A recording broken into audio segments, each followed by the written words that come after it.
ನಮ್ಮ ಮನೆಯಲ್ಲಿ ಅತ್ತೆ, ಮಾವ, ನಾನು, ನನ್ನ ಗಂಡ, ನನ್ನ ಮೈದುನ ಮತ್ತು ಅವನ ತಂಗಿ ಇದ್ದಾರೆ. ನಾವು 3 ವರ್ಷದ ಮಕ್ಕಳನ್ನು ಸಹ ಹೊಂದಿದ್ದೇವೆ.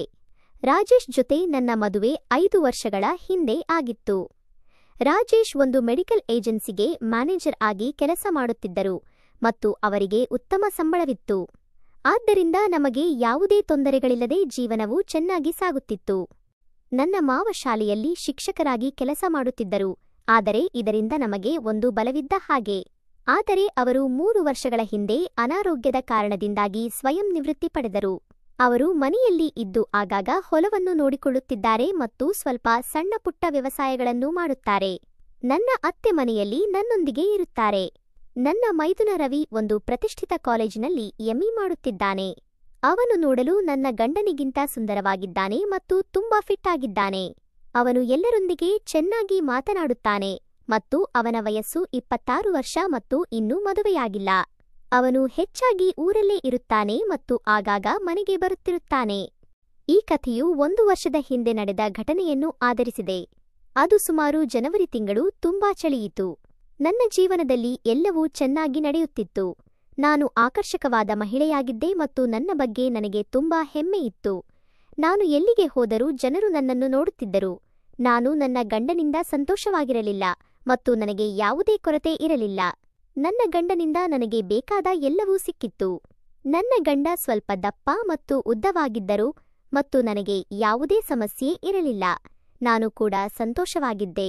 ಹೀಗಿರುವಾಗ ನನ್ನ ಗಂಡನಿಗೆ 15 ದಿನಗಳ ಕಾಲ ಕಚೇರಿ ಕೆಲಸದ ಮೇಲೆ ಮುಂಬೈಗೆ ಹೋಗಬೇಕಾಯಿತು. ಅವರಿಗೆ ಇಷ್ಟವಿಲ್ಲದಿದ್ದರೂ ಅವರು ಹೋದರು.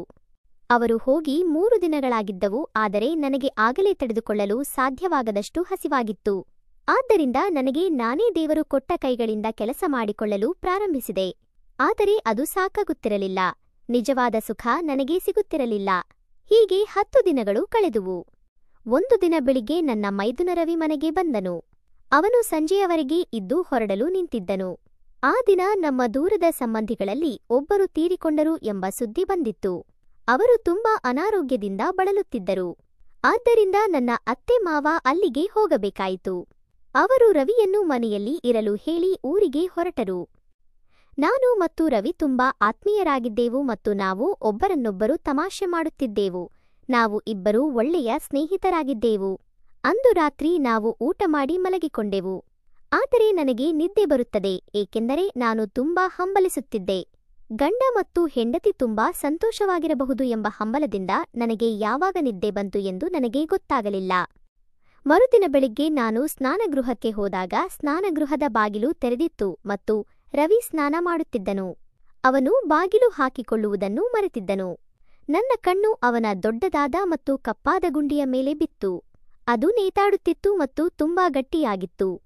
ಅವನು ಏನೂ ಪ್ರತಿಕ್ರಿಯಿಸಲಿಲ್ಲ ಅಥವಾ ಏನೂ ಆಗಲಿಲ್ಲ ಎಂದು ತೋರುತ್ತದೆ. ಅದನ್ನು ನೋಡಿ ನನಗೆ ಒಂಥರ ಏನೋ ಅನಿಸಿತು ಮತ್ತು ನಾಚಿಕೆ ಆಯಿತು. ನಾನು ಅಡುಗೆ ಮನೆಗೆ ಹೋದೆ. ನಂತರ ನನ್ನ ಮೈದುನ, ನಾನು ಊರಿಗೆ ಹೋಗಿ ಸಂಜೆ ಬರುತ್ತೇನೆ ಎಂದು ಹೇಳಿ ಹೊರಟು ಹೋದನು. ನಾನು ಇಡೀ ದಿನ ಅವನನ್ನೇ ನೆನೆಸಿಕೊಂಡು ತುಂಬಾ ಕಾಮಗೊಂಡಿದ್ದೆ. ಅವನು ತುಂಬಾ ದೊಡ್ಡವನಾಗಿದ್ದನು ಮತ್ತು ಕಪ್ಪಾಗಿದ್ದನು. ಅಣ್ಣ ತಮ್ಮ ಇಬ್ಬರು ತುಂಬಾ ಫಿಟ್ ಆಗಿದ್ದರು. ನಾನು ತುಂಬಾ ದಿನಗಳಿಂದ ಬೇರೆ ಯಾರನ್ನೂ ನೋಡಿರಲಿಲ್ಲ. ಸಂಜೆ ರವಿ ಮನೆಗೆ ಬಂದಾಗ ರಾತ್ರಿ ಊಟದ ನಂತರ ನಾವು ಮಾತನಾಡುತ್ತಿದ್ದೆವು. ಆಗ ನಾವು ಈಗ ಮಲಗೋಣ, ತುಂಬಾ ರಾತ್ರಿಯಾಗಿದೆ ಎಂದು ಹೇಳಿದೆ. ಆಗ ರವಿ ಅತ್ತಿಗೆ, ನನಗೆ ಇನ್ನೊಂದು ಕಂಬಳಿ ಬೇಕು, ರಾತ್ರಿ ತುಂಬಾ ಚಳಿ ಇದೆ ಎಂದ. ನಾನು ನನ್ನ ಕೋಣೆಯಲ್ಲಿ ಅಲ್ಮೇರಾದ ಮೇಲಿದೆ, ಅದನ್ನು ತೆಗೆಯಬೇಕು ಎಂದು ಹೇಳಿದೆವು.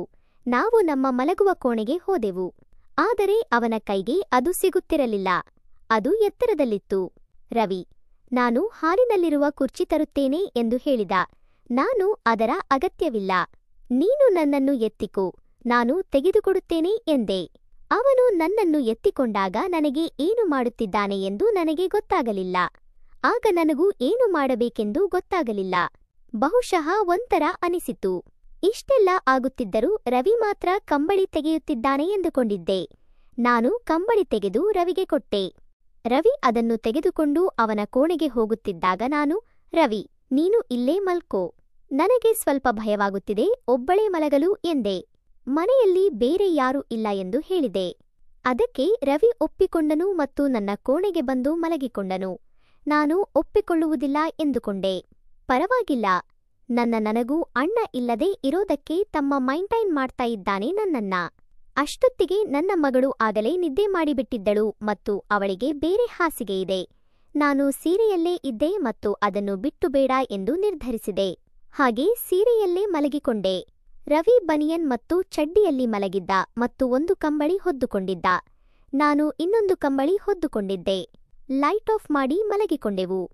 ಲೈಟ್ ಆಫ್ ಮಾಡಿದ ಮೇಲೆ ನನಗೆ ಕಷ್ಟವಾಯಿತು. ಯಾಕೋ ನನಗೆ ಕತ್ತಲಲ್ಲಿ ಮಲಗಲು ಆಗಲಿಲ್ಲ, ಏಕೆಂದರೆ ನನ್ನ ಮೈದುನನನ್ನು ನಾನು ನೋಡಬೇಕು ಎಂದು ಅನಿಸುತ್ತಿತ್ತು. ನಾನು ನೈಟ್ ಲ್ಯಾಂಪ್ ಆನ್ ಮಾಡಿದೆ ಮತ್ತು ಅದರಿಂದ ಬಂದ ಬೆಳಕು ರೂಮ್ ಎಲ್ಲಾ ಇತ್ತು. ಆಗ ರಾತ್ರಿ 12 ಗಂಟೆ ಆಗಿತ್ತು ಎಂದು ತೋರುತ್ತದೆ.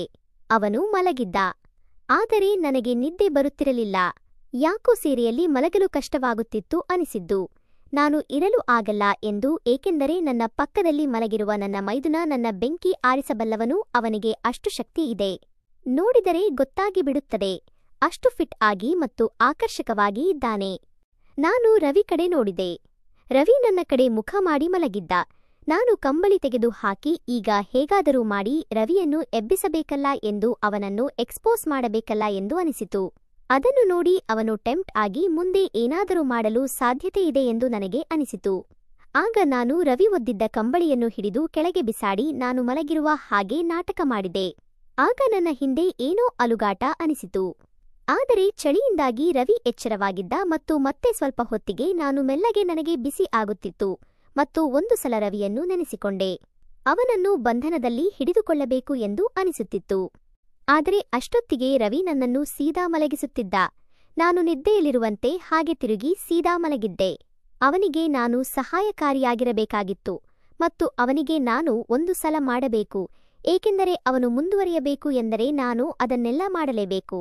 ನಾನು ತಡೆಯೋಕೆ ಆಗದೆ ಶಬ್ದ ಮಾಡಿದೆ, ಏಕೆಂದರೆ ನನಗೆ ಎಚ್ಚರ ಇರುತ್ತದೆ ಎಂದು ಅವನಿಗೆ ಗೊತ್ತಾಗಿರಬೇಕು, ಏಕೆಂದರೆ ಅಷ್ಟು ನನಗೆ ಆಗಿತು ಮತ್ತು ಅದನ್ನು ವಿವರಿಸಲು ಆಗಲ್ಲ. ಆದರೆ ನಾನು ಮುಳುಗಿದ್ದೆ. ರವಿ ಗಮನಿಸಿ ಫಸ್ಟ್ ಇದರಿಂದ ಅವನಿಗೆ ನಾನು ಎಚ್ಚರವಾಗಿದ್ದೇನೆ ಎಂದು ಗೊತ್ತಾಗಿ ಹೋಯಿತು. ಆದರೆ ಅವನು ತನ್ನ ಕೆಲಸ ಮುಂದುವರಿಸುತ್ತಿದ್ದ, ಏಕೆಂದರೆ ಅವನು ಬೇರೆ ಪ್ರಪಂಚದಲ್ಲಿ ಇದ್ದ ಮತ್ತು ಅವನಿಗೆ ಸುಖ ಬೇಕಾಗಿತ್ತು ಮತ್ತು ಅದನ್ನು ಮಾತ್ರ ಹುಡುಕುತ್ತಿದ್ದಾನೆ, ಏಕೆಂದರೆ ನನ್ನನ್ನು ನೋಡ್ತಿಲ್ಲ ಅವನು. ರವಿ, ಏನ್ ಮಾಡ್ತಿದ್ದೀಯಾ ಅಂತ ಕೇಳಿದೆ. ಆದರೆ ರವಿ ಅತ್ತಿಗೆ, ನಿಮ್ಮ ಯವ್ವನ ಸ್ವಲ್ಪ ಮಜಾ ಮಾಡ್ತಿದ್ದೇನೆ ಅಂದ. ನಾನು ಹಾ ಅಂದೆ. ಆಗ ನಾನು, ರವಿ ಬೇಡ ರವಿ, ನಾನು ನಿನ್ನ ಅತ್ತಿಗೆ ಕಣು, ಅದೆಲ್ಲ ತಪ್ಪಾಗಿ ಬಿಡುತ್ತೆ, ಬಿಡು ಎಂದೆ. ಅದಕ್ಕೆ ರವಿ ಅತ್ತಿಗೆ, ಇದು ನನ್ನ ಬೆಂಕಿ ಆರಿಸಿಕೊಳ್ಳುವುದಕ್ಕೆ ಬಿಡಿ ಎಂದು ಹೇಳಿದ ಮತ್ತು ದಯವಿಟ್ಟು ಇನ್ನೂ ಸ್ವಲ್ಪ ಸಮಯ ನೀವು ತಗೊಂಡ್ರೆ ನಿಜವಾಗಲೂ ನನಗೆ ಏನು ಮಾಡಬೇಕು ಅಂತಾನೆ ಗೊತ್ತಾಗಲ್ಲ. ದಯವಿಟ್ಟು ಇಲ್ಲ ಅಂತ ಬೇಡಿ. ನನಗೂ ಮದುವೆ ಆಗಿಲ್ಲ, ನಿಮ್ಮ ಹತ್ರನೂ ಅಣ್ಣ ಇಲ್ಲ. ನಾನು ಅದೆಲ್ಲ ಅರ್ಥ ಮಾಡಿಕೊಂಡು ಇಲ್ಲಿವರೆಗೂ ಬಂದಿದ್ದೇನೆ. ಪ್ಲೀಸ್ ಅತ್ತಿಗೆ ಅಂದ. ಈಗ ನಾನು ಅವನಿಗೆ ಪೂರ್ಣ ಸಹಕಾರ ನೀಡುತ್ತಿದ್ದೆ ಮತ್ತು ನನ್ನ ಮನಸ್ಥಿತಿ ಮತ್ತು ಅವನ ಮನಸ್ಥಿತಿ ಎರಡೂ ಒಂದೇ ಆಗಿತ್ತು. ಆಗ ನಾನು, ರವಿ ಇನ್ನು ನನ್ನನ್ನು ಕಾಯಿಸಬೇಡ, ಇಲ್ಲ ಅಂದ್ರೆ ನಾನು ಸತ್ತು ಹೋಗ್ತೀನಿ ಎಂದೆ. ಅದಕ್ಕೆ ರವಿ, ಸ್ವಲ್ಪ ನಿಧಾನ, ಇಷ್ಟು ಅವಸರ ಯಾಕೆ ಅನ್ನುತ್ತಾ ಮೇಲೆ ಬಂದವನೇ ತನ್ನ ಎಲ್ಲಾ ಕೆಲಸ ಮುಗಿಸಿದ. ಮರುದಿನ ಮತ್ತೆ ಮಾವ ಮನೆಗೆ ಬಂದರು ಮತ್ತು ರವಿ ಊರಿಗೆ ಹೋದ. ಆದರೂ ರವಿ ಸಮಯ ಸಿಕ್ಕಾಗಲೆಲ್ಲ ನನಗೆ ಅದು ಕೊಟ್ಟು ಹೋಗುತ್ತಿದ್ದ. ಏನು ಅತ್ತಿಗೆ ಅಂದ್ರೆ ಒಂದು ಸ್ಪೆಷಲ್ ಪ್ರೀತಿ. ಇದರಿಂದ ನಾನು ತುಂಬಾ ಖುಷಿಯಾಗಿದ್ದೇನೆ. ಇದರ ಜೊತೆಗೆ ನಾನು ತವರಿಗೆ ಹೋದಾಗಲೆಲ್ಲ ರವಿಯನ್ನು ಕರೆದುಕೊಂಡೇ ಹೋಗ್ತೀನಿ ಮತ್ತು ಅಲ್ಲಿ ಯಾವುದಾದರೂ ಹೋಟೆಲ್ಗೆ ಹೋಗಿ ನಮ್ಮ ಕೆಲಸ ಮಾಡಿಕೊಂಡು ಬರುವುದು ಸುಲಭ ಎಂದುಕೊಂಡಿದ್ದೆ. ಹೀಗೆ ನನ್ನ ಮತ್ತು ಮೈದುನ ಜೀವನ ಹೀಗೆ ನಡೆದುಕೊಂಡು ಹೋಗ್ತಾ ಇದೆ. ಈ ಕಥೆ ಇಷ್ಟವಾದರೆ ಲೈಕ್ ಮಾಡಿ, ಸ್ನೇಹಿತರೊಂದಿಗೆ ಹಂಚಿಕೊಳ್ಳಿ, ಚಾನೆಲ್ ಅನ್ನು ಸಬ್ಸ್ಕ್ರೈಬ್ ಮಾಡಿ ಮತ್ತು ಸಪೋರ್ಟ್ ಮಾಡಿ. ಮುಂದಿನ ವಿಡಿಯೋದಲ್ಲಿ ಸಿಗೋಣ. ನಮಸ್ಕಾರ.